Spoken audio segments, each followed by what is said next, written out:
मुजफ्फरपुर की माटी से निकलकर हिंदी और भोजपुरी सिनेमा में खलनायकी का एक अलग मुकाम बनाने वाले कलाकार थे विजय खरे। एक ऐसा नाम जिसने पर्दे पर खौफ पैदा किया, पर असल जिंदगी में अपने शहर से गहरा जुड़ाव कभी नहीं छोड़ा।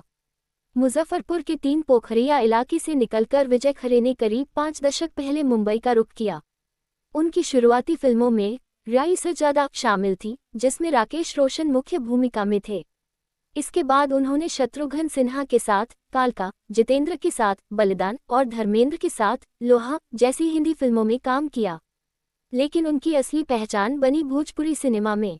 1980 के दशक की शुरुआत में आए गंगा किनारे मोरा गांव से उन्होंने भोजपुरी फिल्मों में कदम रखा और उसके बाद वे इस इंडस्ट्री के सबसे बड़े खलनायकों में गिने जाने लगे। हमरा से ब्याह करब 2003 जैसी फिल्मों समेत उन्होंने कुल मिलाकर करीब 300 भोजपुरी फिल्मों और 50 हिंदी फिल्मों में अभिनय किया। अपने पैतृक शहर से उनका लगाव कभी कम नहीं हुआ।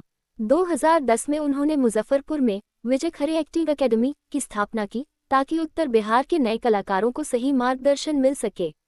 उन्होंने बतौर निर्माता भी अपने शहर में कई भोजपुरी फिल्मों का निर्माण करवाया और अपने करियर में 6 बार लाइफटाइम अचीवमेंट अवार्ड जीता। लंबी बीमारी से जूझते हुए दिसंबर 2024 में बेंगलुरु के कावेरी अस्पताल में उनका निधन हो गया। मुजफ्फरपुर से मुंबई तक का उनका सफर आज भी उत्तर बिहार के कलाकारों के लिए प्रेरणा है।